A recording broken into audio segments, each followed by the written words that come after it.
All right, how do we get out of here? Hey guys, today we're gonna dive into the full cost breakdown of a 140 unit apartment development right here in Nashville, Tennessee. We just wrapped up construction on this, so we're gonna dive into from site costs all the way to finished build. And for you data nerds out there, we're gonna dive deep into the numbers. All right, let's go.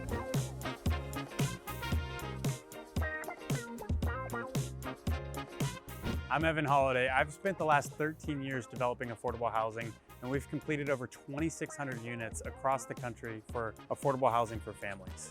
So this community is Park 24. It's 140 units of affordably priced housing, literally a mile away from downtown, 2 blocks away from Oracle's new $5 billion campus, and providing long-term 99 years worth of affordability for families making 30% area median income or AMI up to 80% AMI. And these are 1-bedroom, 2-bedroom, and 3-bedroom units. And we have a resident empowerment center right here on the first floor, 2,500 square foot space that Urban League, our partner on this development, will be programming actively to help our residents grow and learn and thrive.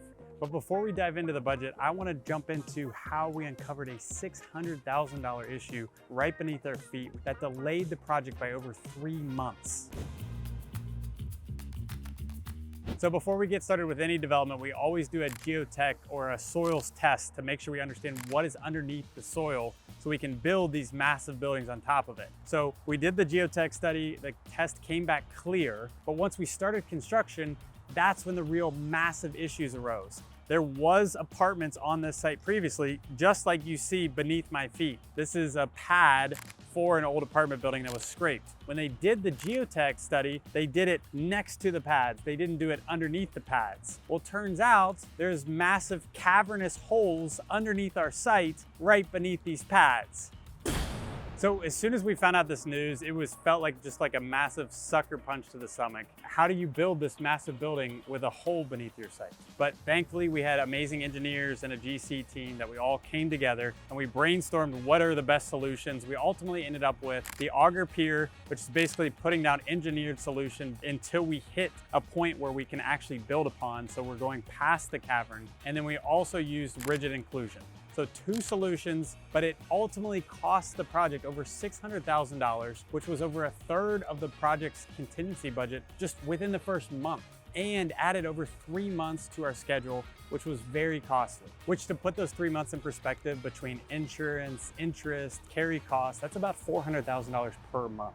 So once we were able to move past the massive underground site issue, then we were actually able to work on the groundwork, the site work of what you see today. So that includes grading the site, getting the foundations prepared, getting the underground utilities, so that's your sanitary, your sewer, your water lines, your electrical, getting the curbs, gutters, your roadways, our parking areas, the pavement, and also even all the individual pavers, getting all of that work lined up and making sure underneath all of our parking lots, we have underground detention retention areas. So all of our stormwater goes from the rooftop into big cisterns underneath the parking lots. So for earthwork, utilities, and paving, it was $3.455 million.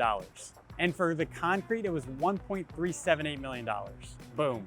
So the next part of the building that goes up is personally my favorite part of any construction project, which is the framing. So everything you see behind me all had to come up first as framing and built out the structure or the shell of what you see today.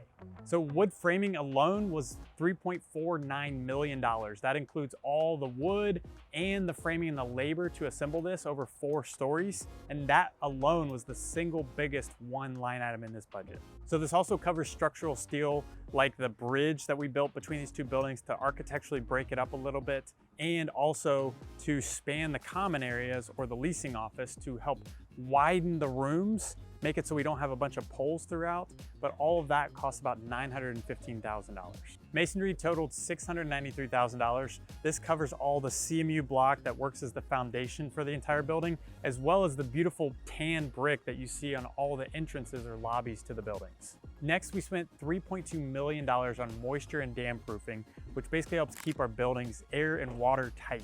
This is something our residents will never see or think about, but if we did not get this right, then we have major issues in the long run.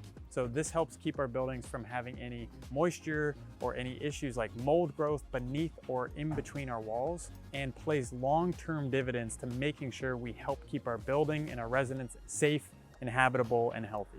Next, we have our windows and doors. So think about 140 units. These are all the windows to the bedrooms, the common areas, the living rooms, also each door between each unit. So this includes all of the thermal performance, the weatherproofing, and the sound insulation behind every window and door. And one thing we take very seriously and pride ourselves on is we oversize all of our windows for all of our units in our affordable communities because we really care about providing quality, natural light for all of our residents so they can really enjoy their space and where they call home. We spent over $1.776 million on all these windows and doors. Next, we have our solar and our MEP. MEP stands for mechanical, electrical, and plumbing. So throughout every building on top of the entire roof, we have a 174 kilowatt array of solar panels. This helps us lower our utility bills significantly by up to 30% for the entire building. And then also on the MEP side, each individual unit has HVAC, electrical, and plumbing. This also includes our fire suppression system throughout the building to keep our building safe. So that in total adds up to $7.57 million. And next we have the part that everybody actually sees at the end of the day. This is the unit interiors and the finishes. So think about your drywall, paint, countertops, your cabinets, everything that is ultimately a resident's home. And this is one area where Holiday Ventures, everything we do not cut corners. So we have granite countertops, we have stainless steel appliances, we have spacious, well-designed spaces so our residents can really feel proud of where they call home. So all in for all the finishes, our total budget for this was $5.404 million. Then we have the section that really everybody sees from the outside, the landscaping and the hardscaping.